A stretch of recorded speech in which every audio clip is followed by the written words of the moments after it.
Hey, Kerri Seago, and welcome to the Tick Bootcamp podcast. Thank you. And I'm really excited for our community for a number of different reasons. We've been targeting you for an interview for a long time, so we finally have been able to jive our schedules and get together and have this conversation about this multi-generational Lyme experience that you've had in your family. But even more importantly, I have a competent co-host this week, as opposed to generally what I have with Matt Sabatello. We have the unstoppable force with us, who is Cassidy Colbery. She was actually one of our earliest podcast guests. And although this episode is episode 369, we've been friends with Cassidy actually all the way back to one of our first, I think, 10 episodes. And then she finally came on and was our guest on episode 59. And then we were actually guests on Cassidy's podcast. I think we were one of her first podcast episodes. So we have this long-term relationship with the brilliant Cassidy Colbery, and she's going to be co-hosting or actually leading this interview today. So Cassidy, thanks for joining us. Thanks so much for having me. So excited to be here. So why don't we, Kerri, start with your background. Talk to us about where you grew up and where you're currently living. Well, I was born in Fort Worth, Texas. My dad was in the Texas Game Warden Academy when I was born. We moved to Tyler, Texas. That was his first station. And my little sister was born there. We're 18 months apart. My dad put in for a transfer because my allergies were so horrible out there. And we moved to Abilene. I think I was 3 when we moved to Abilene. And I was there until I moved 15 miles to Clyde when I met my husband. So I live in Clyde. It's a small, population 4,000. We have a 4-way stop here. We're just a small community. Just Texas. Texas is my home. So all right. So you're a Texas gal, and talk to us about your family structure. You indicated you were married. You talked to us a little bit about your parents. Are you also a parent and a grandparent? I am. So Greg and I have 2 children. Tori is 30 and Brady is 26. And Tori has 2 children, and Brady is dating a girl with 2 children. And then we just recently, my husband is much older than me, and he had a child right out of high school that was adopted. And she found us in the last year and a half, and she has 3 children. And that's been a wonderful thing. And then we have another girl that is like our daughter that has 2 children. So we have 9 grandchildren that we claim. My mother has since passed, but my father is still around, and he's about 80. Yeah. So yeah, we're a close family, really. So it sounds like you have a wonderful family from a wonderful community, and and of course you wouldn't be on this podcast if Lyme was not a part of your family's journey, right? And before Cassidy starts to take you forward with this interview, can you just sort of highlight for us how your experience as a close family has actually also been a multi-generational experience with Lyme disease? So do you mean who all has it in our? Yeah. So it's my understanding that your mom had Lyme disease, you have Lyme disease, your son has Lyme disease, and you actually came on our radar as a result of an article you had written for the Texas Lyme Disease Association about your son Brady. But as it turns out, you were recently diagnosed with Lyme disease as well. Yes, had no clue. Even though our doctor wanted to do a tick-borne panel on me a couple of times, I had no clue that I had Lyme disease as well. So yeah, mother had Lyme disease. Didn't know much about it back then. And then Brady got really sick, and that's when I kind of dove into Lyme disease. And then about a year ago, I was diagnosed. So Kerri, when your mom got sick, I'm going to stay on the multi-generational aspect for a little longer, because Okay. I think that my family has multi-generational Lyme is my theory, but it's never been proven. So I'm very fascinated by this. So was your mom always sick growing up, or do you remember a point when she got sick? My mom was always sickly, and my whole life. Now, I remember stories of people saying, oh, she was so meticulous, such a great housekeeper, did all this, but I was like, I don't know that woman. She didn't feel good. She didn't have energy.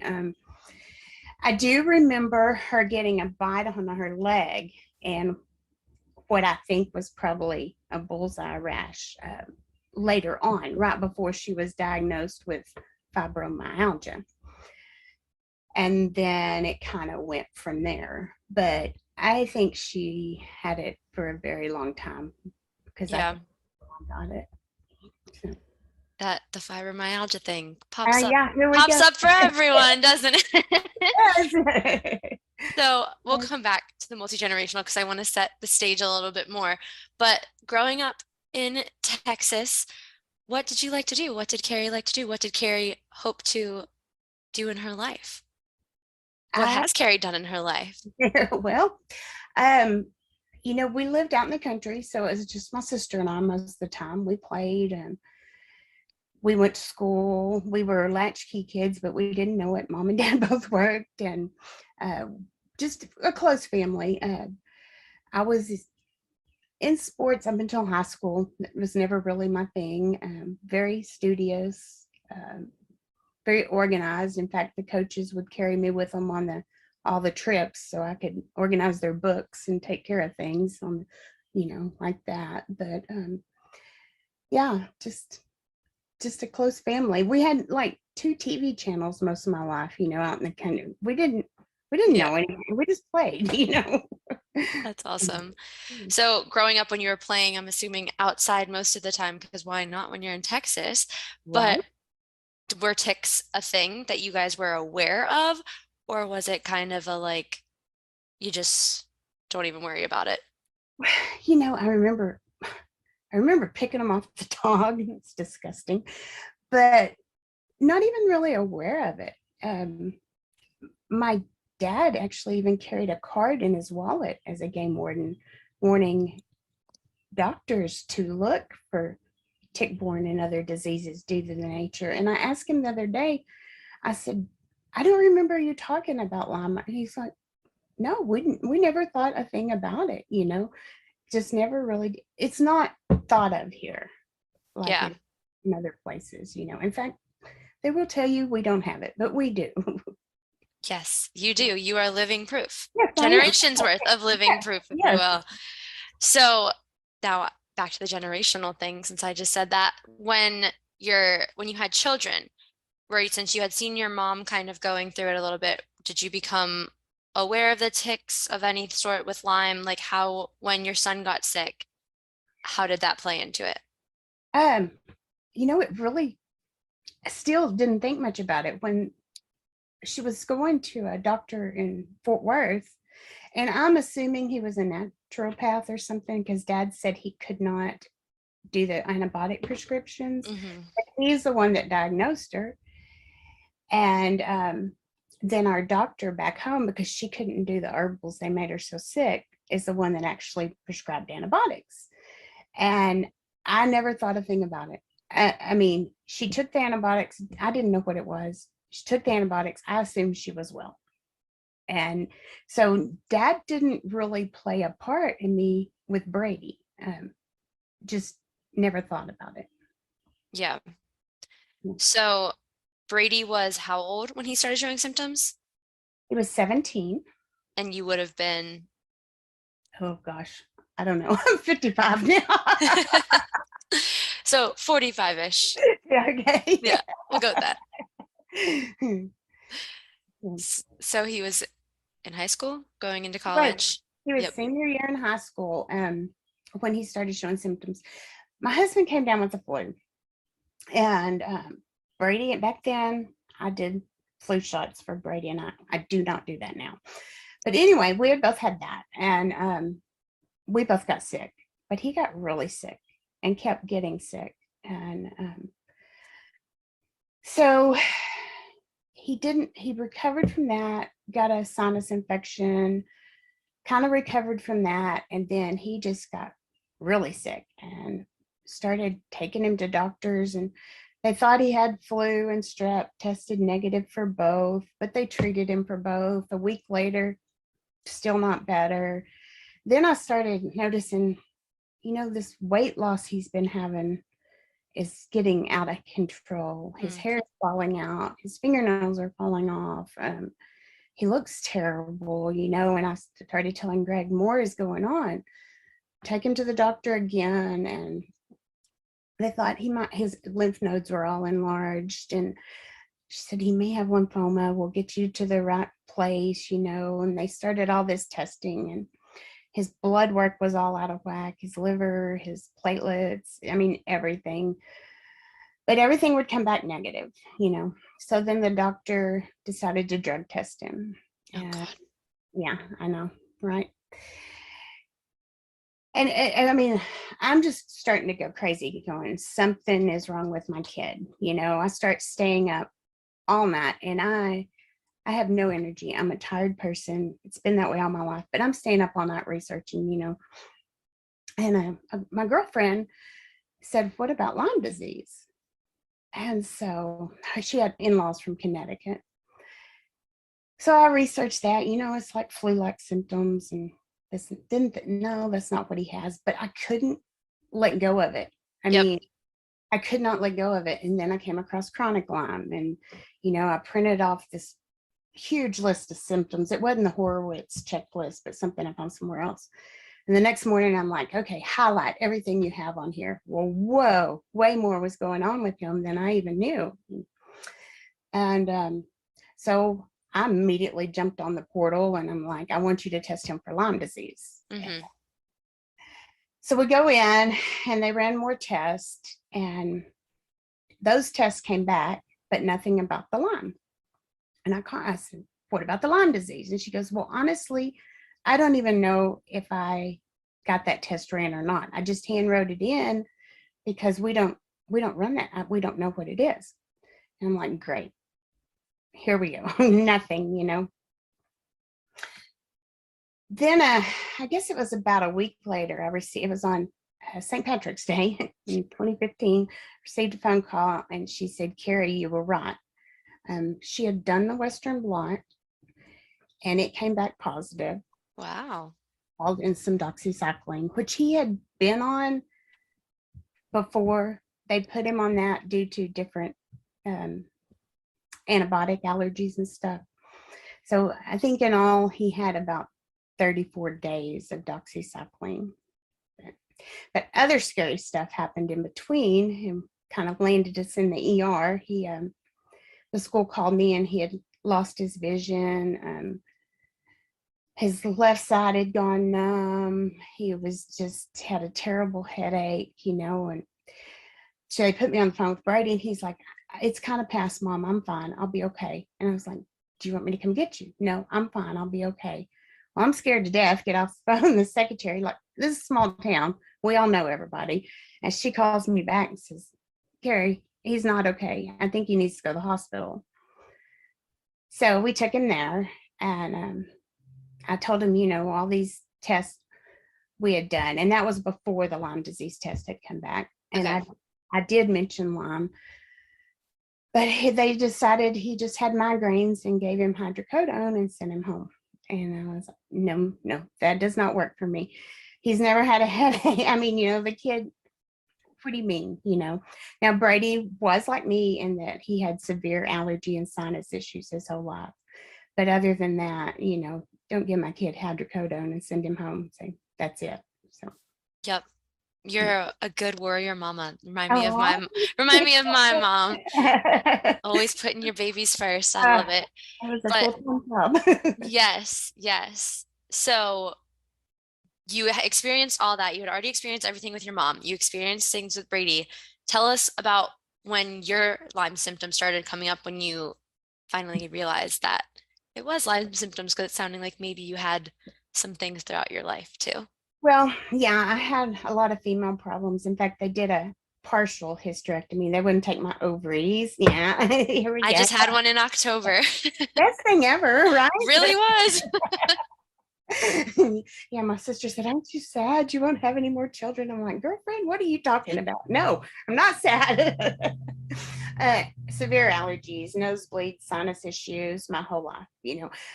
The first guy I was with before my husband actually passed away, but he used to joke, and this is when I was 19 to 21 ages, that I had old tired blood.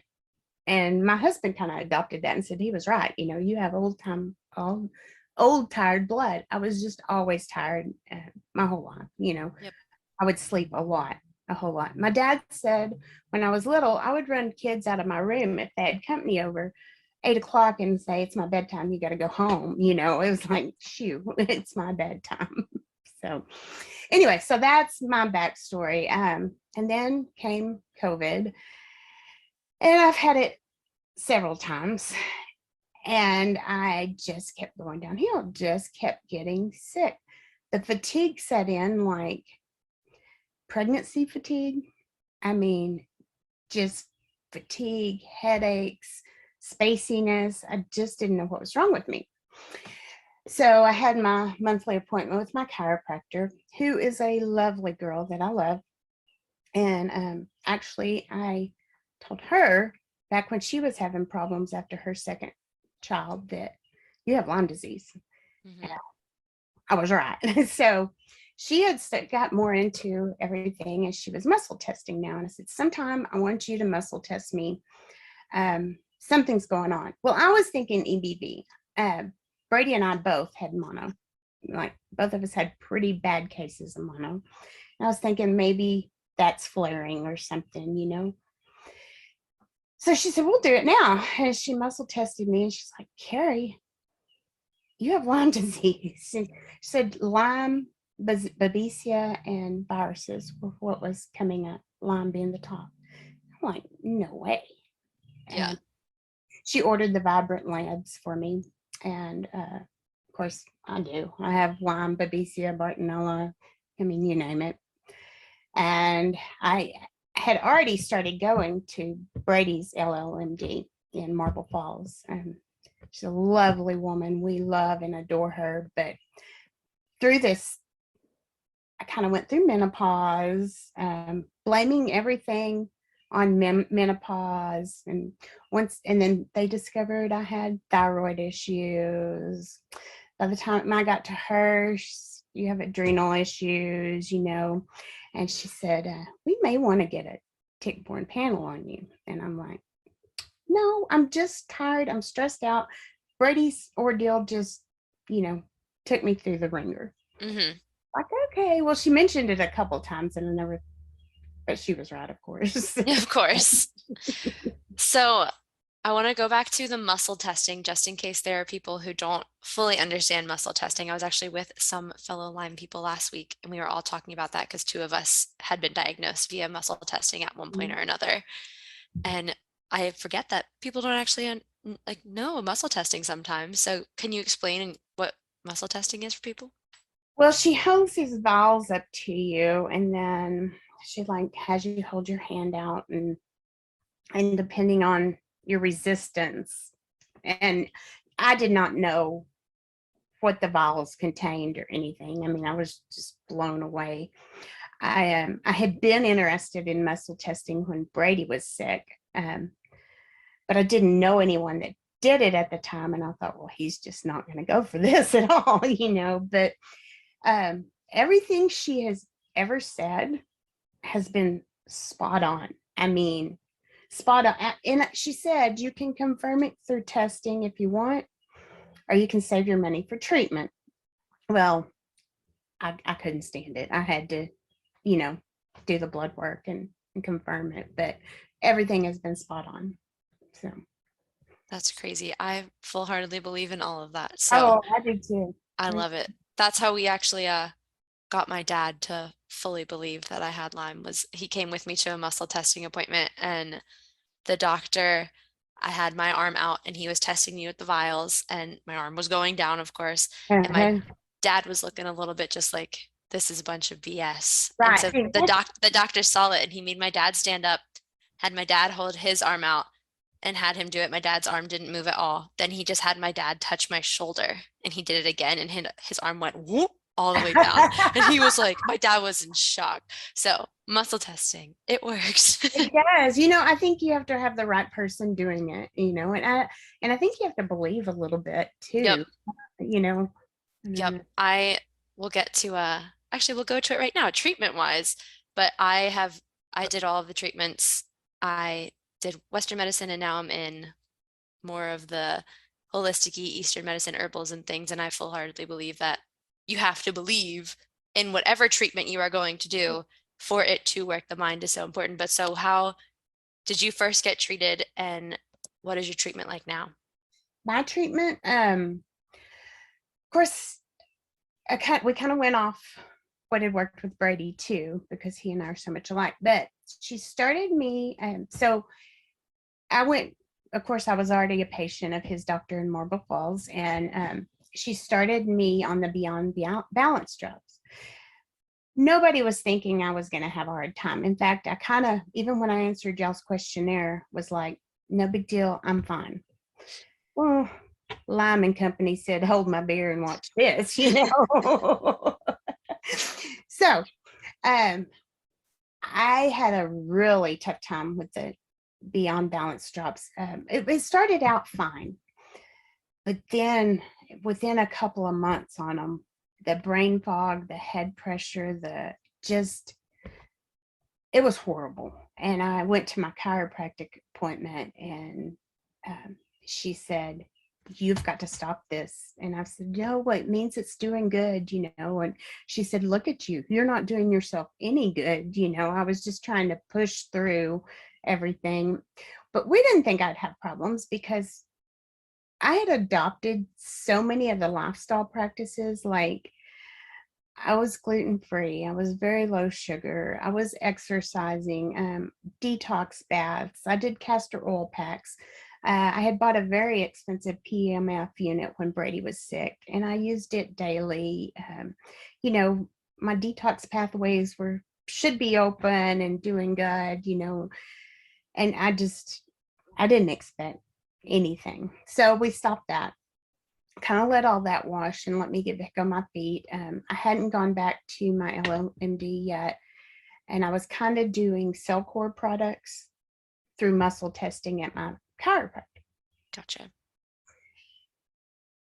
And things just went way downhill again.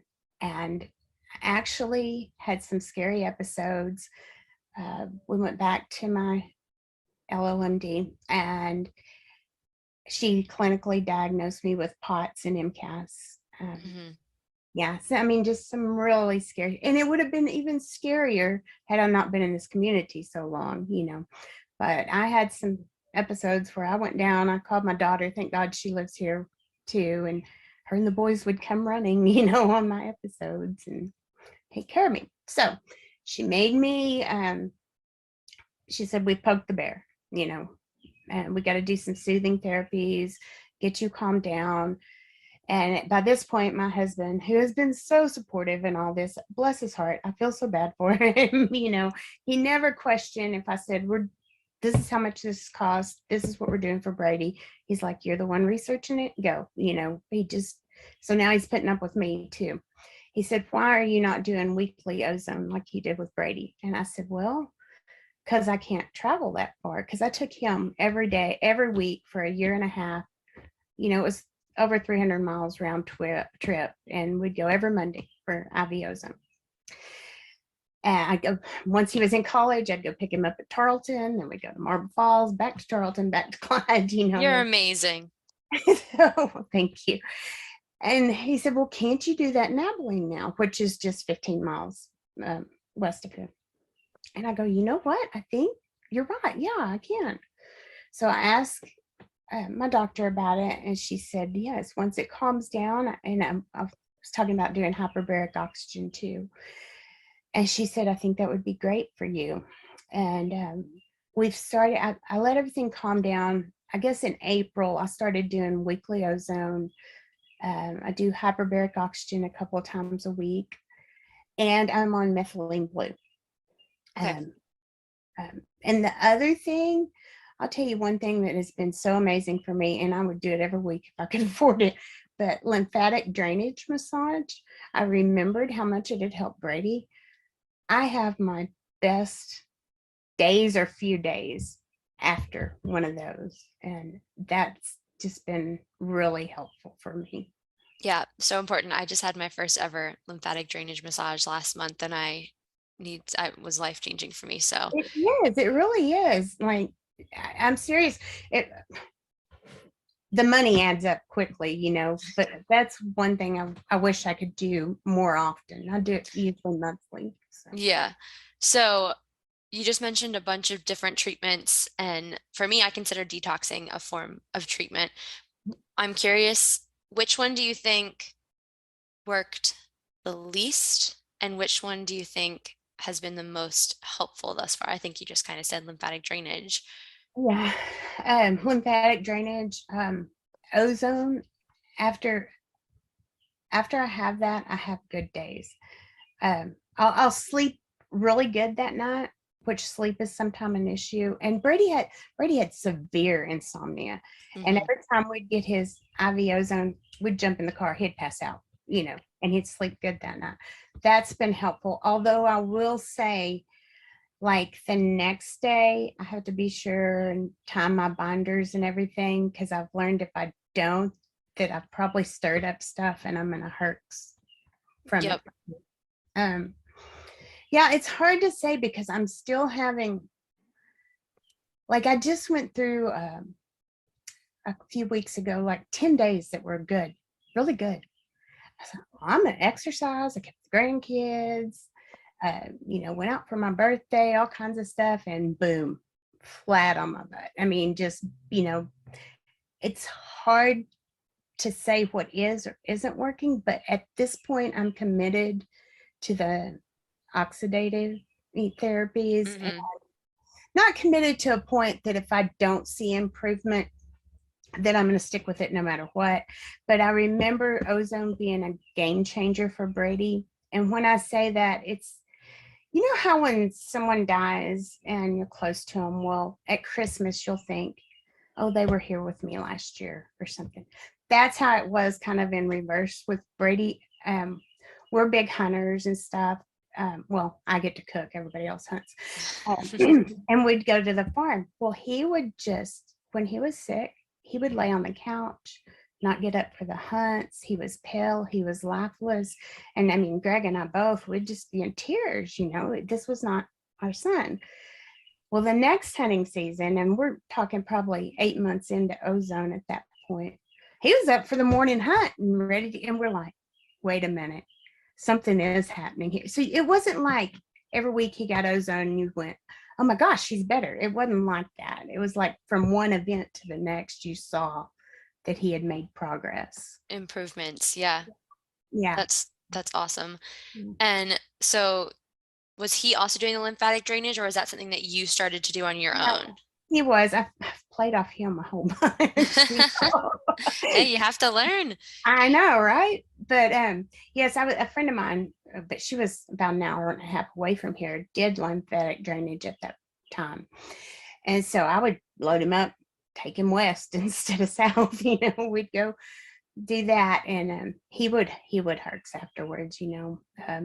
Something else he and I both have in common is really high heart rate issues right during it and stuff. I mean, we both have had really high heart rate issues, and he would have that after his massage. We'd have to detox really well and stuff. But yeah, so I had to, she was no longer doing that because she had had some illness herself. So I finally found someone locally, and I go for that. Can you describe a little bit what a lymphatic drainage massage is like? Because I think a lot of people don't fully understand it. I mean, I've been part of this community for 11 years and I've heard about lymphatic drainage, and I just had one for the first time last month. And what kind of, I know, are you going to like a regular massage parlor? Is it a specialized massage parlor or a specialized doctor that's doing this? She's specialized. She actually teaches it, and I can't tell you. I think there's different forms of it, Mhm. but she actually flies everywhere and teaches this. I'm very fortunate to have her. Yeah. Um, but it's just she hits in all. It's in a sequence. She knows what she's doing, what she's touching where, and hers is not. I mean, it's not rough or anything like that. It's not like a regular massage though either. Um, I don't know. She'll like drag and pull, I don't know. And she'll ask me how, like, are you tender here? And she'll concentrate more on that area. And she'll, oh, we're going to hit the adrenals down here, and I, I don't know. I didn't think much about it the first time because I couldn't tell what could this have done, but it really does. I mean, it's life-changing for me when Yeah.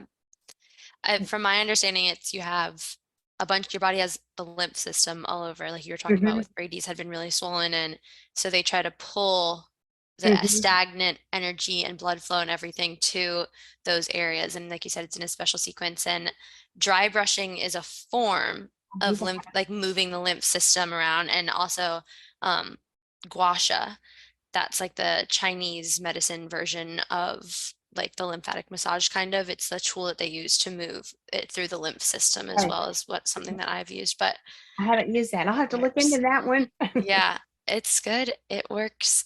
I'm Constantly learning. constantly learning that. That is the Lyme journey, isn't it?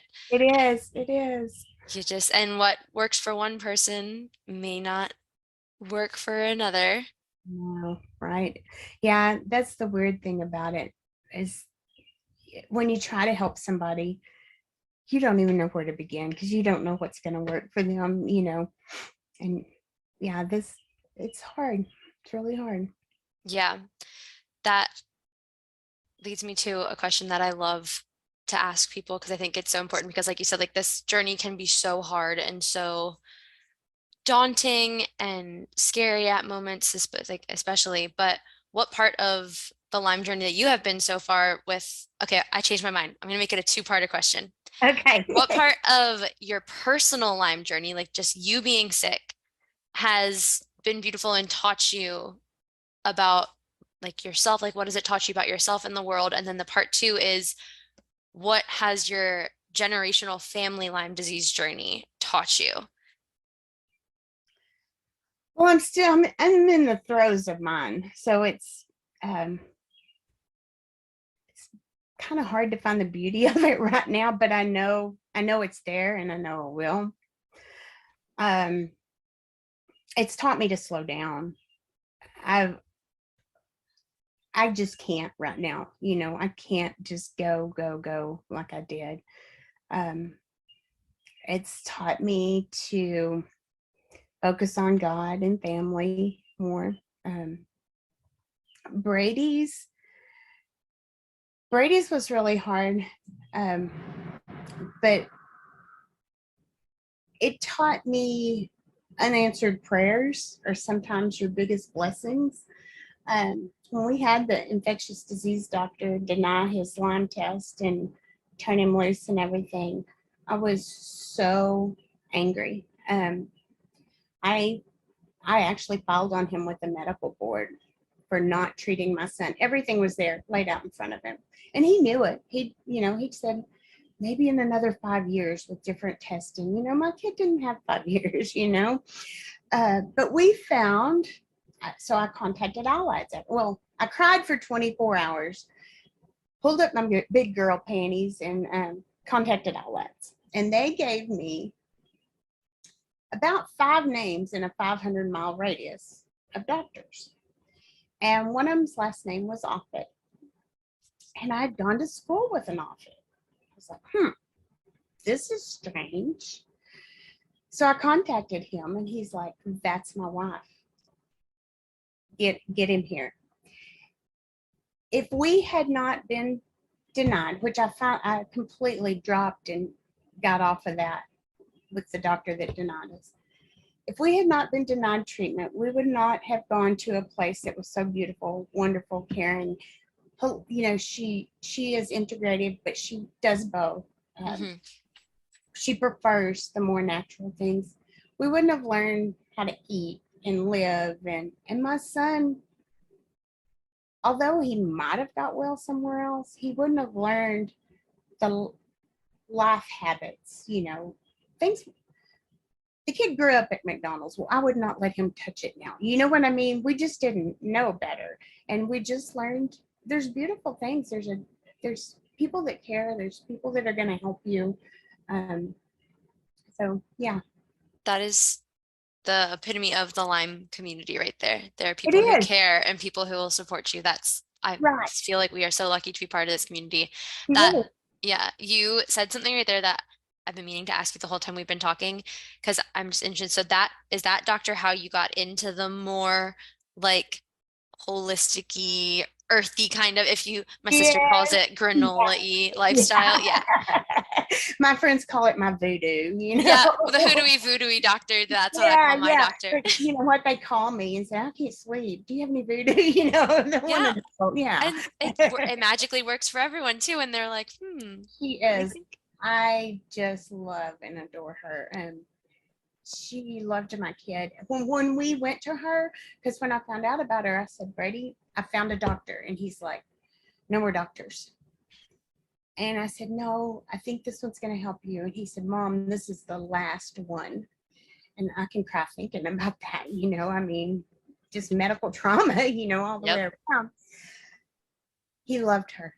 He would do anything she said. Well, there's one thing he wouldn't do, but he loved her. I mean, like I could tell him, Brady, you need to be doing whatever it is. And we could argue and argue about it. And we could go into the appointment and not even talking to her or anything. She'd say, I think you need to do this. And I would just look at him and he'd be like, well, now we know, I mean, but if she said it, he would do it. And she was so kind and caring. Christian, just a mom, yeah, that she's what changed our lives. So what are some of the other lifestyle changes that she made? You said no more McDonald's, but I'm curious to anything else that Well, she helped you with. like, well, I'm not good at exercise right now because it tanks me. I'll try and it'll tank, but exercising, getting fresh air, getting out and getting morning sunlight, unfiltered, have to do it here because I take off my glasses and I'm like, oh, I'm gonna stumble and fall. So I need right around the property, just food, even when I thought I was, one change leads to another, oh, okay, I'll do the natural deodorant. Well, before you know it, it's the body wash and, the shampoo. Just one thing with her has led to another, just totally new lifestyle. That's amazing. And where would you say you are now? I hated this question. So if people always constantly ask me this question and I'll be like, so if you don't want to answer, but like percentage, like, what day are you asking me? yeah, that's the biggest one. And I always say it changes, it's not even day by day, it's minute by minute, isn't it? It is. I mean, right now I'm pretty good, and that's what is terrible. Somebody say, how you feeling? Oh, I'm great. I feel good. And then tomorrow I'm on the ground, I mean, I'm in the RV, if you can't tell right now, because we're having our house fully remodeled and gutted. They did find mold. And so, but I was down at the hardware store getting paint one day. I was totally fine, joking, cutting up. The next day out is when I had my first POTS MCAS thing. I was down for 3 weeks. I'm like, and my daughter put an unapproved message on Facebook about my struggles, and people are going to think I'm a fruitcake. I was just in town. I was fine, but today I am totally not fine, and I wasn't for 3 weeks. It just is. I can't answer that question at this point. Yeah. Can you describe how POTS, like what POTS is for you and how it, like your journey with POTS? Because it also, like Lyme, affects, I think, everyone differently. I'm still trying to distinguish. I'm pretty new at this thing. What is POTS? What is MCAS? I think they're kind of also interwoven, but Yep. Like I got a. There was a point we could still use the bathroom in the house. He left that so I could have my detox baths until the last moment. So I was in the house, and I think it was probably 6 or 8 weeks ago. I can't remember. I was on the toilet and everything was fine. And I stood up and whoa, I don't know what just happened to me. So I hit my watch and hit my heart rate, and it had gone to 145. I did not think I would make it back to the RV, but I did. I have never actually passed out, but I'm not really conscious either. I mean, it's like Hmm. for hours, sometimes days, I'm in and out. It's just, I don't know. It's and heat. We're in Texas. It was 108 one day this week. Today's supposed to be 104. Heat sets me off. I rode motorcycles. Last year, I rode to Florida and South Carolina. The year before, I rode South Dakota. I can't do it right now. And I Yeah. miss that so much, but it would set me off. Yeah. It's it's good you know a trigger, but I'm so sorry that you can't do what you love to do. Warning. Ugh, what about can you, so I have POTS, so I have a little bit of an understanding of POTS. Well, more than a little bit, but MCAS I do not have. So can you explain your MCAS journey a little bit too? Well, I'm still learning about it too, but I'm trying to eat really low histamine. Um, I I've had like hives and breakouts. So with all my allergies, I bought the local florist when Brady was little, and he and I were just like living. We were sleeping with the enemy up there. Is what we were doing with all the pollen and stuff. And I would just have hives and stuff. I never really. I think I've been on this journey for a while, but now, I mean, I'll just flush, get really red, or get red breakout like on my face. It's histamine related issues that I'm having. So Yep. What about are there any Ehlers-Danlos, EDS no, symptoms? Nope.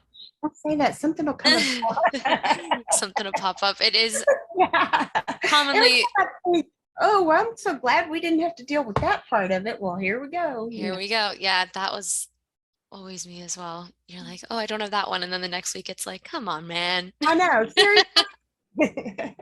Couldn't catch the break. Well, yeah, POTS and MCAS, like you said, everything is so interwoven. And I always found that to be a challenging part through the Lyme journey of, okay, well, is this symptom coming from this, or is this symptom coming from this? Is this symptom coming from that? With your mindset that you look into it, since you have so much awareness because you watched your mom and you had your son and now your journey, what do you like, your trigger is heat. Have you figured out any other triggers, or like the thing that like helps you instantaneously? Like you said, the lymphatic drainage was like good, but that's not something that you could like, you have to go to somewhere and do that. Do you have anything that you do I, yourself? um, I do the Alka-Seltzer Gold some Hmm. in hearts. The PEMF machine, I use it, if I'm feeling bad. I use it daily anyway, but I use it multiple times when I'm feeling bad. I've been trying to calm and retrain my brain. I bought a brain tap unit, and I've been doing brain tap at least once a day. But if I'm feeling bad, I may do it 2 or 3 times a day. Just trying to get out of that fight or flight.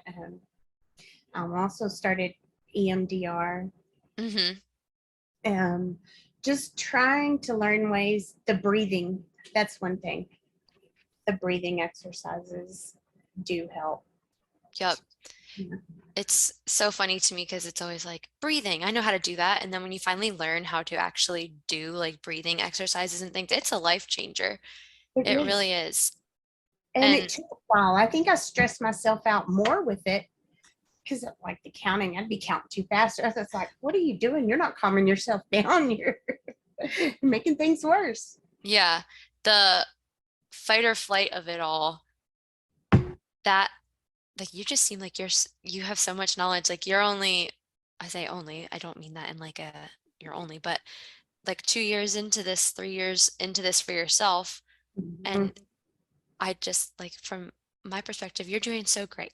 Just with like Okay. you have the tools. You are yards away from other people from their starting point with that knowledge that you have, and treating your fight or flight is so Yeah. important. And how did you get onto that? Like, oh, I need to fix this. Oh, like this is one of my favorite podcasts. and I listened to it. I'm going to run out of episodes one of these days, but I, and then listening to other doctors, reading about it, and then I just searched.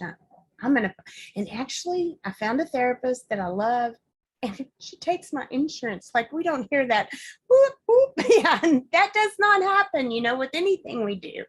And so that was, I was like, okay, well, for sure I'm going to do that. I'm just doing, Greg told me one day, he said, nobody can say you don't try.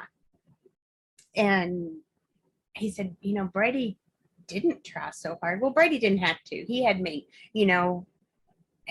and I was going to do anything and everything for him. But I don't want to.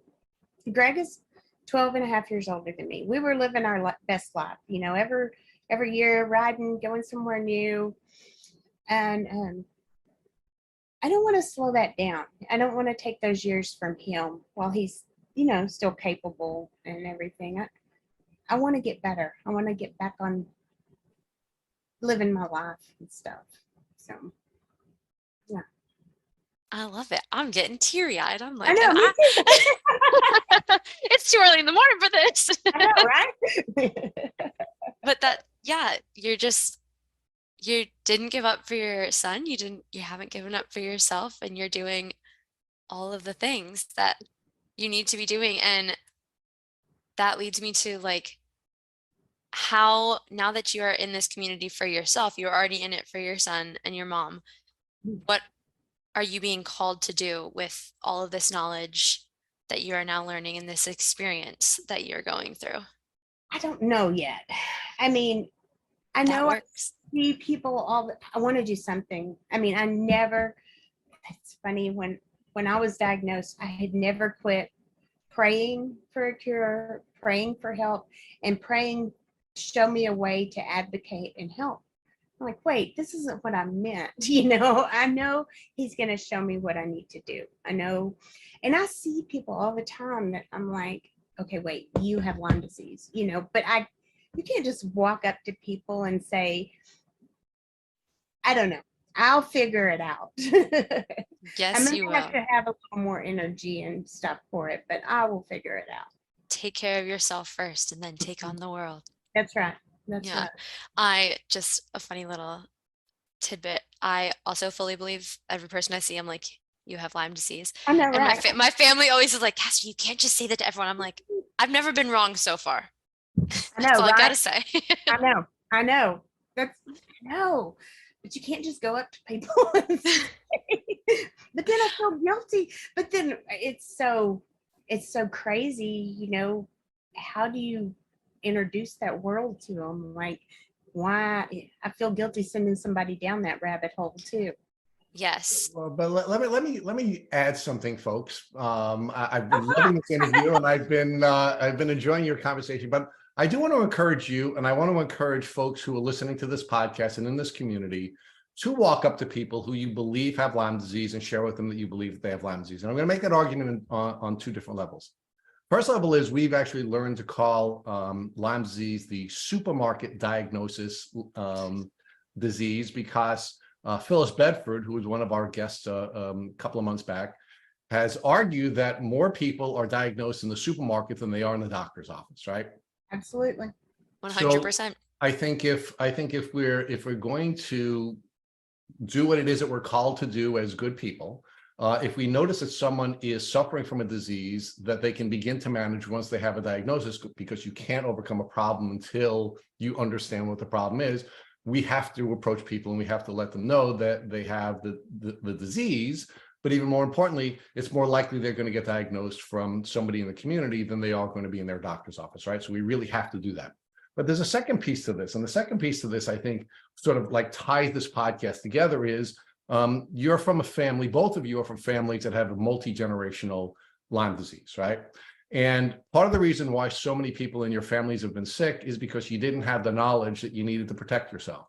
Right. You didn't understand what was developing, and you ultimately, your shortcut, Kerri, your journey is a little bit shorter because you now have this actionable information, right? Because in order to be able to be successful in overcoming anything, we have to be aware of it, right? We have to cognitively be aware of it.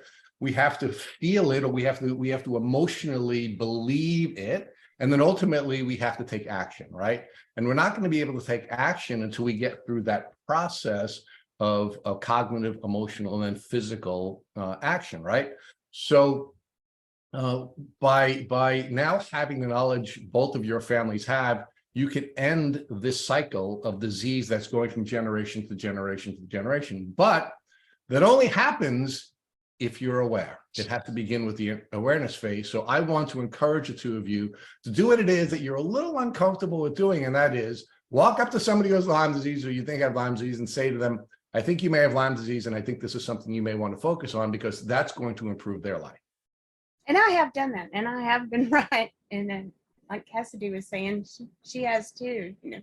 So I always, my way that I go about those situations sometimes is if I hear someone talking about some sort of illness journey that they are going through that so clearly to me and probably to both of you would be like, that's Lyme disease, I will share something kind of along the lines of like, oh yeah, like I've experienced that symptom that you're talking about before. And then they're like, oh, how, like, what did you do? And I'm like, actually, it's a symptom of Lyme or one of my other tick-borne illnesses or my endometriosis or something like that. And then I always say my one line is I say, yeah, my motto is, if they're trying to if you're sick with something and they're trying to diagnose you and they're putting you in like a round, what's that, a square peg in a round hole, like it's not fitting perfectly, you have Lyme disease. Because that's how everyone that I know their experience has been, is that they got misdiagnosed with something and the medicine didn't fully work. It would treat some aspects of it, but not all of it, or something else. So then you get an extra diagnosis, and it's like, but if you actually just put it all under the Lyme. Right. You know, and Cassie, the other piece, and that is that there are many people who are diagnosed with different diseases, and we're always really careful about, you know, introducing these topics to the community. So, for example, when we interviewed Dr. Ava Shoppy, who was making a very powerful connection between breast cancer and Lyme disease, or we introduced, Dr. Alan McDonald, who's introducing a very strong connection between Lewy body dementia and Lyme disease, and we start to introduce these topics. One of the things that happens in the community, especially in the social media communities, oh no, now you're telling me I'm going to get this and this and this and this, right? And when we're highlighting these issues, we're not highlighting these issues because we want to scare people. We're highlighting these issues because in many cases, the cause of these other diseases is Lyme disease. And if you treat the Lyme, then you have a greater likelihood of overcoming these other diseases. And that's what people like Dr. Shoppy and Dr. McDonald are demonstrating to the community. But because it's so painful and there are so many triggers that are bringing us into fight or flight, it is difficult to try to strike that balance, right? But we do have to create not just the awareness of the symptoms of chronic Lyme disease, but we also have to create awareness about the other manifestations, because in many cases, people will be able to overcome their illnesses if they're properly diagnosed with Lyme, rather than with a manifestation such as breast cancer and or Lewy body dementia. right, for sure. So we have to be aggressive, and we do have to play the role that we play. Now, there's another piece of this I wanted to discuss with you, the two of you, and that is the definition of Lyme disease, right? Another one of the big problems that we have in this community is there is no consistent definition of Lyme disease, right? And that's why we see people getting into these debates about, whether or not you have Lyme disease or you don't have Lyme disease, which of course leads to that medical gaslighting and all these other challenges that you're facing. And we interviewed Dr. Tanya Dempsey last Thursday. Her episode will actually be 368, and I urge everyone to listen to that. It was a great episode, and she and I had this really feisty debate. A really, really brilliant woman. And part of what we were debating about was the definition of Lyme disease, right? And Dr. Alan McDonald, for example, who, as you can tell, we are very fond of here at Tick Boot Camp, he wrote an article for LymeDisease.org that argued that we should divorce from the word Lyme. We should not be using the word Lyme disease. We should be describing these illnesses differently, right? And I had a nice debate with Dr. McDonald about that, and then follow up many, many months later, a debate with Dr. Dempsey, where I argue we shouldn't divorce from the word Lyme disease, because an entire world has built around that. We should just take control of the definition, right? And in our view here at Tick Boot Camp, we believe that Lyme disease is a polymicrobial, multisystemic, chronic infectious disease. And that's the definition of Lyme disease. And unfortunately, because there isn't a consistent definition for Lyme disease, doctors, especially doctors who are not Lyme literate medical doctors, struggle with diagnosing the disease, because although all of that symptomology may be available to them, because they're trained, if at all, that Lyme disease is a disease caused by a single bacteria, which will have generally, arthritic symptomology with, a bullseye rash. They don't have a proper definition, so they can't diagnose it. So I'm going to argue the two of you first of all, to make sure that we continue to force the community to define this as a chronic disease that is manifested from a polymicrobial multisystemic infection. And secondly, continue now to do the things that I'm urging the two of you to do, which is to approach folks when we know they have Lyme disease, because their doctors don't even have a definition that they can use to define disease. Whereas when we're in the community and we learn enough about this, we see it immediately. We know that it's there. We know that it's right. And as Cassidy had just said, she's never been wrong, right? Never. So I think because we don't have a definition that everybody's agreeing to utilize, that we have to be the folks going out there and helping others learn that they have this disease. I think we need to call Merriam-Webster up and have them make that the new definition in the dictionary, because it's the multi-systemic aspect that I think so many people, especially doctors, miss. And I also think, as we're talking about going up to the people in the supermarkets, doctors, like I have a lot of people in my life that are doctors already or are becoming doctors, and I will explain to them, because you are probably seeing a patient and that's being treated for something else, and they now might be able to be like, actually, I think that might be Lyme, because they're not, like you said, this is what they're taught in their textbooks that they go to medical school for. It is caused by a tick bite, and it can cause flu-like symptoms. That is not the full picture. It's not the picture, right? Because, there are a lot of people that debate about whether or not Lyme is a chronic disease. Our position is it's only a chronic disease. It is not an acute disease. It's only a chronic disease. And if you're not chronically ill, you do not have Lyme disease.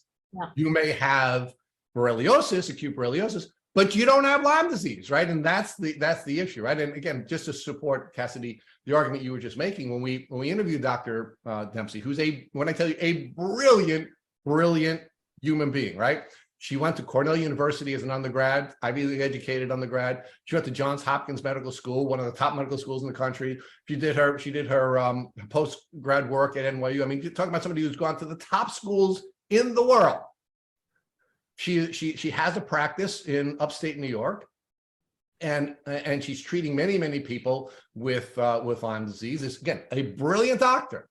And she goes to Dr. Horowitz. She actually goes to a seminar where she's teaching, and Horowitz teaches at the same seminar, and he starts teaching Lyme disease.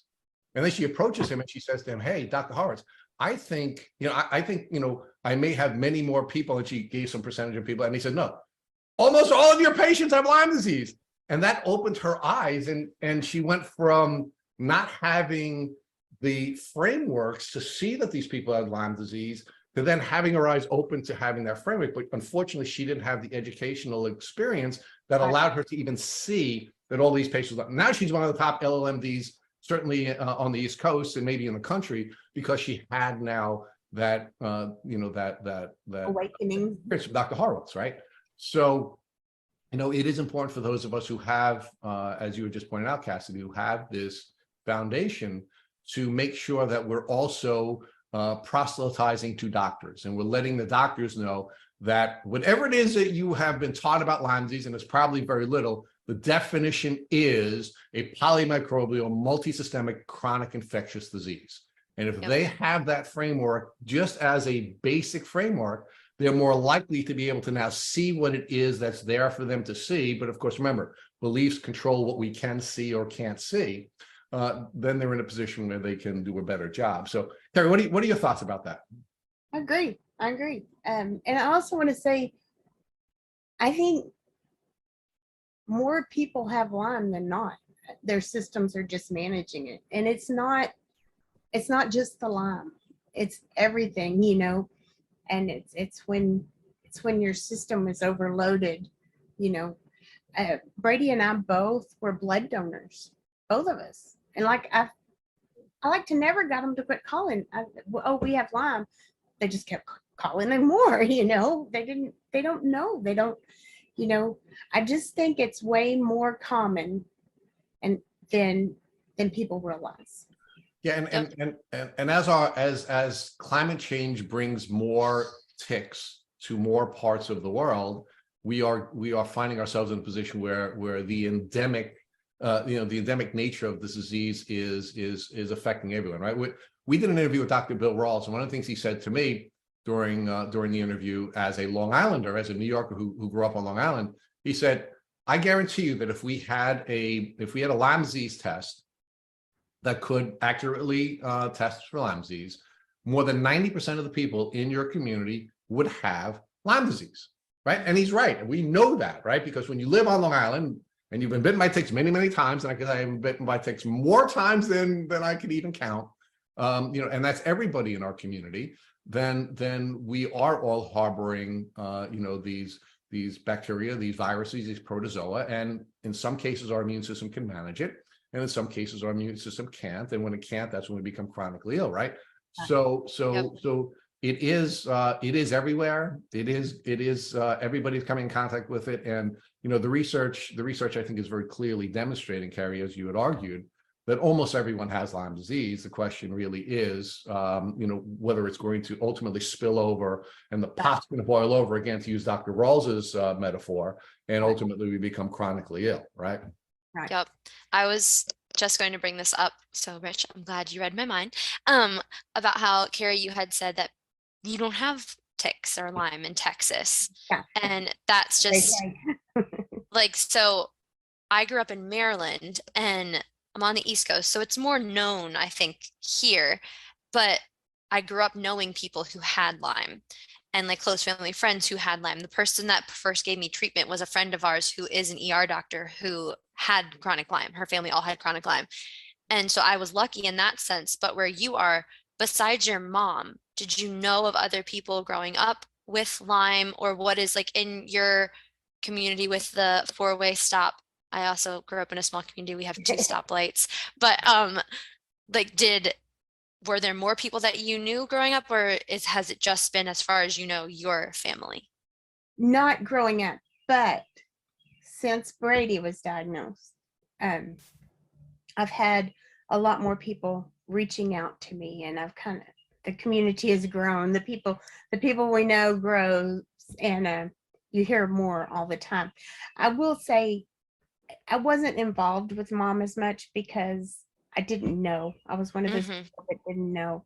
And then ultimately she had her few months of antibiotics and it was never mentioned again. You know, then it went to rheumatoid arthritis, osteoarthritis, every pill in the world, which ultimately killed her. But so I wasn't as aware or as involved as I should. I feel really, really bad about that now. I wish I would have realized what was going on with her and fought like I did with Brady. So, but yeah, now I know lots of people, and a lot more, like I say, have it. So. Well, I'd argue that probably more people had it than you knew. You just now see it because you now know what it is, right? So and I also think it's important for those of you who are, you know, like I'm not a hunter, I'm not an outdoorsman, it's not my thing. And again, I don't say that with any judgment. But you know, people in the hunting community need to be more aware of ticks and tick diseases so that they protect themselves, right? Because there was a case here in the recent past. Well, there was a hunter who went hunting. He came home and he had a tick. He had a tick on his clothing, and a infant was bitten by the tick and suffered from the Powassan virus and almost died. Right. So, and we know 15% of the people who contract that virus die. So, I think when you're a hunter, or you're a conservationist, one of the things that you really need to do is be responsible, not just responsible to the community, to the animal community, but also responsible to your own family, right? To keep yourself healthy and keep your family healthy, because if you're out in the outdoors and you're hunting and you're going on the hunt the way your son was able to after, a year of ozone, you have to also now make sure that you're not getting reinfected, and more importantly, bringing back to the next generation that disease, which is sort of the hopeful way I want to tie this podcast together, right? Because there is a lot of hope here, Kerri, right? Part of what we talked about is now you now have the information that you and folks in your community need in order to be aware of this disease and the steps that you can take. That your healing journey, your recovery journey is going to be shorter because you had these experiences as a helicopter mom, learning everything she needed to learn about Brady in order for him to be able to get healthy. But then there's this last piece of it, right? And the last piece of it is that it's really knowledge that will allow us not only to have a shorter journey to recovery, but it's going to stop the next generation from getting sick, right? And you're a grandma now, right? You have now the fourth generation, and your family now has the information it needs to make sure that these babies don't get sick. So why don't you talk about that, how your lives are now very different and how you're able to protect these children in a way your mom couldn't protect you and you weren't able to protect Brady? Well, so Hudson and Gentry are my two little ones that live here in Clyde, and I'm Yaya. They come over here all the time, and like they were playing in the leaves or something, and I'm like, okay, we got to check for ticks. Even the 5-year-old is aware of ticks. To the point, my daughter says, "Now don't make him paranoid about them," but he knows what they are. He knows what's going on, and he doesn't. I don't think he's paranoid about them at all. I don't think there's anything wrong with being paranoid about ticks. I think that's a good thing. Yeah, I know. Yeah, you're right. But we have to teach them, and that was something that was never taught to me. We just did not know, did not realize, and they're gonna know if they're around me. So. But the other thing that you've done, I think, is very powerfully, is you argue that there are other ways that Lyme disease can be passed on, right? We here at Tick Boot Camp talk about the 4 ways you can get Lyme disease. Of course, first is a tick bite, right? And a tick bite is the most likely way that you'll get Lyme disease. But you can get Lyme disease congenitally as well, right? You can pass that on to your children. You can get Lyme disease from a blood transfusion, right? And you talked about how you were healthy blood donors, and as healthy blood donors, you didn't know that you were passing these microbes onto other people who you were trying to help as blood donors. So we have more information about the different ways that Lyme disease can be passed on, and of course, then there's the last piece, which is it can be sexually transmitted, right? And we can be responsible partners and make sure that our partners are not getting the disease when we're aware of it and recognize that it can be passed on. So this information that we now have and this knowledge we have, it allows us to be better partners. It allows us to be more responsible when it comes to being blood donors and receiving blood donations. We can be careful and make sure we're taking proper precautions when we're engaging in our family planning.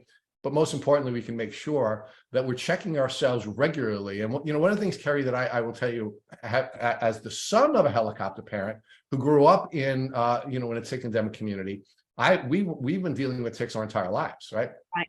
Tick checks were a regular part of my life, right. From when I was a child. And I'm an old man. I'm 60 years old, and we were checking from when we were young.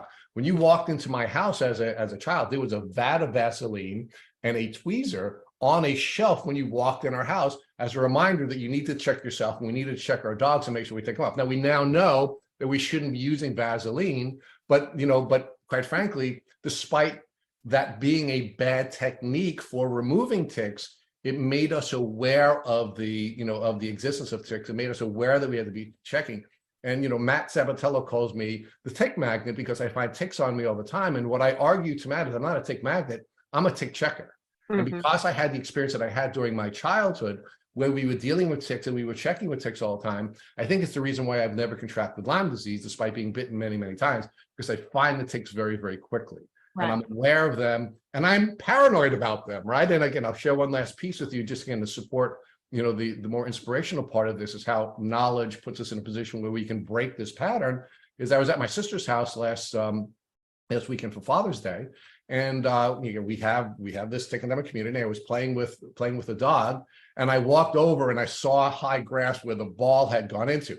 And I just knew there were going to be ticks there, but I had to get the ball. So I walked over to get the ball. And as soon as I looked down on my leg, I found a tick on my leg, right? But I knew to be aware of it. I knew where they were going to be. I knew it was likely, and I found the tick crawling on me as soon as it grabbed me, right? So it's if you have this awareness, if you have this paranoia, and you can see these things happening before. So the tick never even got to bite me because I pulled it off me immediately as soon as it started crawling on me, right? So these are the kinds of things, now that we have this knowledge about how the disease can be transmitted, and we have a definition of this disease, we can take precautions where we can not only protect our children, but we can put them in a position where they can now learn the skills they need so that they will not get sick. And thankfully, Kerri, you're doing that for your grandchildren. And thankfully, all this knowledge is now being passed on so that these people will not have to deal with this, this terrible disease. Yes. I have one little caveat with that too, but not only just for your grandchildren, but by coming on here and speaking about it, you're helping dozens of other people learn this knowledge and stuff. The amount of texts, Facebook messages, DMs that me and my mom have gotten over the last 11 years of someone being like, I found a tick on me, what do I do? Or I have this, because we talk about it. Like and that's what you're doing. You're talking about it. And that's how you learn. That's how you find out things. And like learning, in order to be a successful Lyme patient, big part of it is you're learning the entire journey. You are learning about yourself. You are learning about the systems that we live within. You are learning about the illness. You are learning about the medical world. Unfortunately, you're learning about insurance. But it's a learning journey as well as a physical journey. Well, and it's also, now let's get to that piece, right? Because let's talk about mindset, because one of the things I think is beautiful about the conversation that the two of you are having is you are having this conversation about mindset and what mindset you need to have in order to be able to recover, right? And there are a lot of different ways of identifying, right? And one of the things we're always concerned about is whether or not you are identifying with your disease, whether you're identifying as a Lyme patient, right? Whereas if you're identifying as a learner, then you have a healthy mindset. Then you can constantly go through this process of trial and error, because remember, this disease presents differently in every single human being, right? There's a different, we all have a different microbe load that we're walking around with before we ever even come in contact with these vector microbes, right? So we all are bio individuals, right? And then of course, when we get bitten by a tick, that tick is going to be spitting in many more microbes than we can even count, right? For example, some of the research shows that you can have 200 different microbes spit into you when a tick bites you, yet we've only defined 19 different microbes, right? So what's going to happen is we're going to have this permutation of many, many different bites. We're going to have a whole bunch of microbes that we're picking up, whether it be viruses or germs or different things that we're just coming in contact with during the course of our lives. Our body is managing it until it can't manage it, right? And it's going to present differently in every one of us, right? So because it's going to present differently in every one of us, and we don't have doctors that can even define this disease, we have to go through this process of trial and error on our own, right? We have to take responsibility, respond with ability ourselves. And that's what the trial and error process is. And Kerri, you described so beautifully how you've gone through trial and error and trial and error and trial and error until you found what works for you. But you got some insight because you were taking care of your son, but your son is different than you are too, right? Although there are similarities and you're biologically similar, we live in the same community, there are differences, right? So some of the things that work for Brady worked for Brady, and some of the things that worked for Brady didn't work for Kerri, right? And the trial and error process is working for you, and that's really the key to recovery. So I'd really love both of you to react to that mindset or identity as a learner and how that's an important, in fact, maybe even the most important thing that you should take with you on your Lyme disease journey. I think it's just a positive way to look at it instead of looking at it as the identifying with the Lyme all the time. We're learning all the time, and things change, and just like you said, what works for one person doesn't work for the next, and we just have to continually evolve and not let Lyme define you. I mean, it's a chapter in your life. It's not the whole story. Keep learning, keep changing, keep evolving with it. I love that. I can remember when I was a teenager going through this, me and a group of us created some sort of video thing. You can probably find it in the depths of YouTube somewhere. And we all, like the ending of it was all of us saying, I have Lyme disease, but Lyme disease does not have me. We thought we were so clever with that one. That is But good. it was very true. Just like and that took something for me. So you said you were doing EDMR. EDMR? Yes. EMDR. EMDR. I was like, Yeah. EDMR does not sound like that's the Something like EMDR. that. Yeah. And I was looking into that, and over the past couple of years, I have addressed more of my trauma that has come with the Lyme journey and that kind of mindset, and switching from that because I was very much stuck in I have Lyme disease Mhm. and this is my entire personality, and trying to get out of the patient mindset Right. into look at all I have learned. Now I use all of the tools that I have, and I am on the other side. And I have, like, my mom always says it to me, and I say it to myself too. And I've had doctors say it to me, like, I don't think there's anyone else that probably knows their body as well as I know my body. Like, I can tell exactly when, like, what I need at what moment, what foods are going to be helpful, what's not going to be helpful, what will happen to me if I have a certain thing or I don't have a certain thing. And just like, and I think that is one of the greatest gifts that the Lyme journey has given, is that, like, you become so close with your own body in ways that other people cannot fully understand, because you are fighting this journey together, you and your body. It is a fight, and you're right. You know your body so well after you do this. Remember one time in one of my groups, a question was asked, aren't you fearful? Are you fearful of cancer now that you've had Lyme? And I said, and this is before I knew about me, and I answered it, and I said, no, I choose not to go there. I choose to think because he's had Lyme, we've had to change our lives and make such healthier decisions and stuff, that's not going to be an option. You can't go down the fear hole all the time. You've got to think, well, look, he's doing so many healthy things now. He's changed his life, and yeah, mindset and the way you think about things. And that's why the neural retraining is so important. And the question always is, when do you do that, right? And we here at Tick Boot Camp talk a lot about the patterns that we've observed, and I'm going to run one pattern by you that we've observed, and we're going to be building out in another podcast Matt and I are developing, called the Lyme Freedom Formula. And one of the things we observe from the people who are successful, because we are bio individuals, we do have a different permutation of these germs in our body. We do have a different soil that these seeds are or are not growing in us. Right? We're all different, right? But there are some patterns that we've seen of success when people are on their recovery journey, right? We don't use the word cure here at Tick Boot Camp. We use the word recovery, right? And what we've seen is there seems to be a 4-step process that folks are using to get to recovery. And the first step, we call this our PARM. Matt and I are both Italian, so of course Parmesan is going to come in, right? So P is going to be for prehabilitation, meaning before you go on this journey of dealing with the microbes that are causing you to be chronically ill, you have to prepare yourself for this. You have to prepare your body for this. You have to prepare your mind for this. You have to prepare yourself emotionally for this. And that's the prehabilitation phase.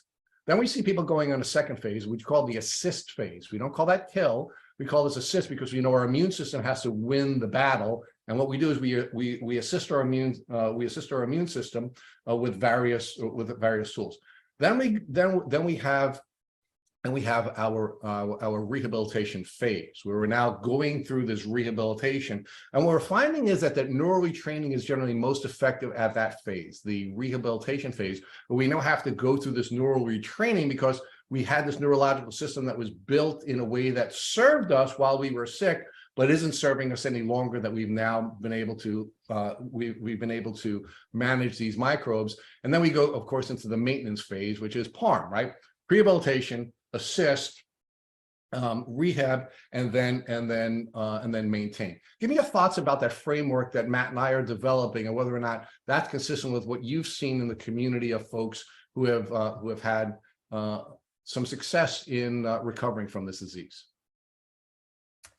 I think it can be different with everyone. And I agree, like in a perfect model, that would be it.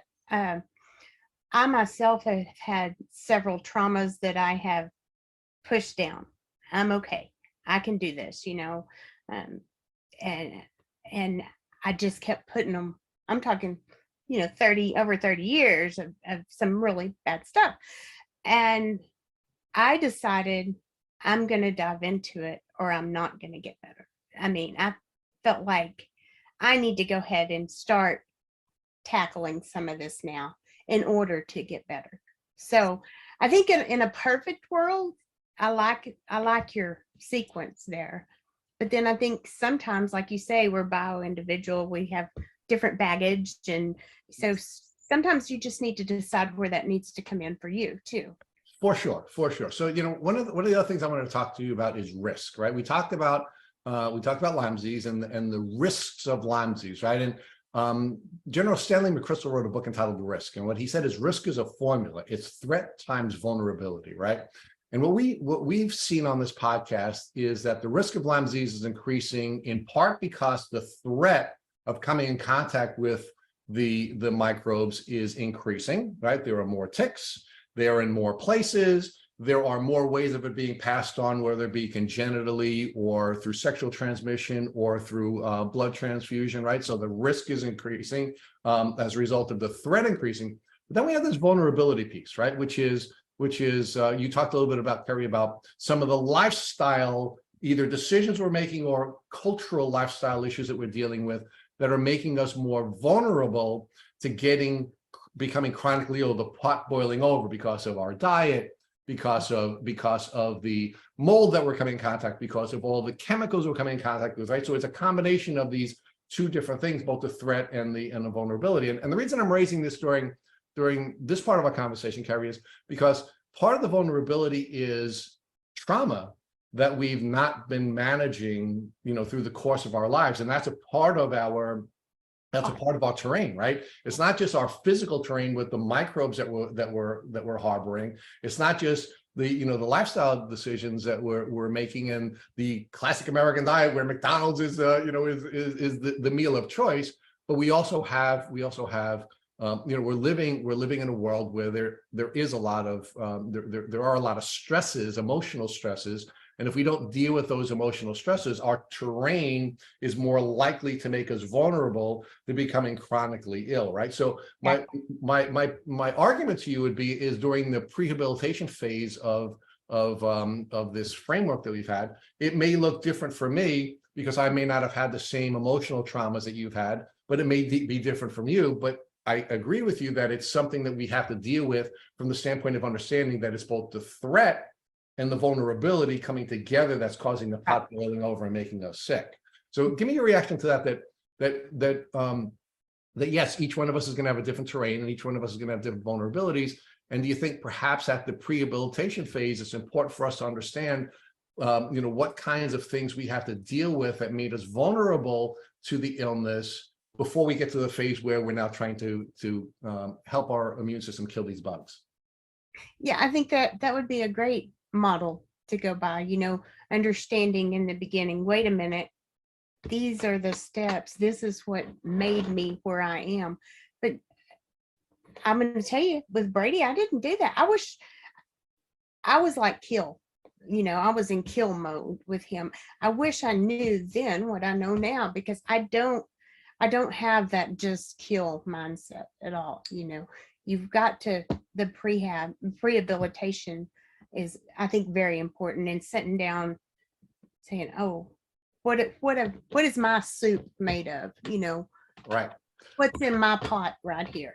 So there's another piece of that, Kerri, which I wanted to talk to you about, because you and Cassidy were talking about the fight or flight versus rest and digest, right? And when you're in fight or flight, what the limitations are of our capacity, right? And why we rush to kill right away, especially when we see our children, sick, right?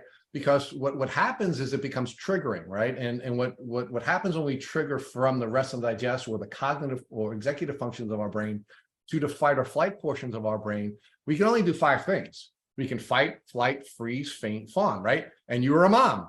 And what were you doing? You were fighting, you were killing, right? And we have to resist that. And we have to understand how our brain works. So we have a binary brain. We have to understand that when we are triggered and we're in that fight or fight phase, and that could be because of traumas that we're harboring. It could be because of, because what trauma is going to do is it's going to make us more sensitive to the triggers, and it's more likely that we're going to get into that triggering phase. As a parent, of course, we're now going to want to fight, but as a person who is on a healing journey, we know that our immune system doesn't function when we're in fight or flight, right? We can't heal when we're in fight or flight. So another part of this journey has to be making sure that we are letting folks know in the community, excuse me, that the emotional element of this journey is as important, if not more important, than the physiological element of the journey.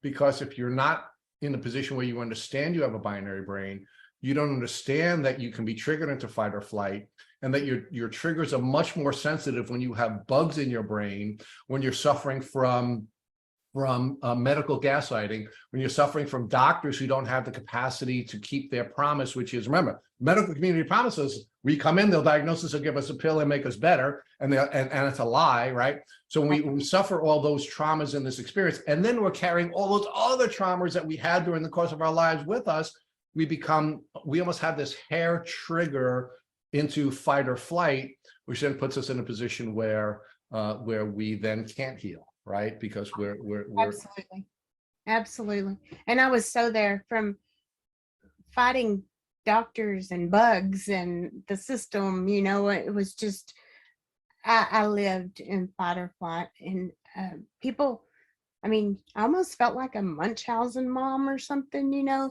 like nobody was going to believe me. Well, nobody was doing anything, and I'm going to tell you right now, if you think something's wrong with your kid, there probably is. And you need to trust your mommy gut, because that child was part of you. And don't let, I tell my daughter this, if you think something's wrong with those babies, don't let me tell you they're fine. That's just my opinion, If you think something's wrong, there probably is something wrong. And, okay, Kerri, and you're hitting it right on the head, right? What Cassidy shared with our listeners during this podcast, as she always brilliantly does, is you know your body better than anyone else. But the person who may know your body better than you is your mom, right? Right. And let's talk about that last piece. I'd like to sort of tie up our podcast here. We're talking about that last piece, because another observation I was making, Kerri, quite frankly, both from reviewing your questionnaire and the conversation that you were having with Cassidy. And by the way, this is such a beautiful conversation you were having. Is what my gut was telling me was that the reason you ultimately became chronically ill yourself is because you were in fight or flight when you were helping your son go through his battle, right? And I think you probably had managed this disease, or what would be a disease, all of these microbes, for many, many, many years. And then you were now in this battle of trying to protect your son, and you're now sharing with us, you were concerned that you were going to be essentially accused of abusing your child by making up an illness that he really did have, right? This Munchausen piece, right? You were concerned that, your son was not going to be given the proper care. You were in overdrive trying to find the resources necessary to get him better. And what happened after you got him better? You got sick, right? And I really believe, one of the important lessons here is that, and maybe the most important lesson you just taught us, which is, if you're a mom and you believe your kid is sick, your kid is sick, right? And what you need to do is you need to trust yourself so that you're now not going to make yourself sick. Right? Because I think that's the multi-generational element of this that has never been addressed on this podcast, which is, we all likely have these microbes in our system that can make us chronically ill. We are all, I think most of us are managing this until we can't.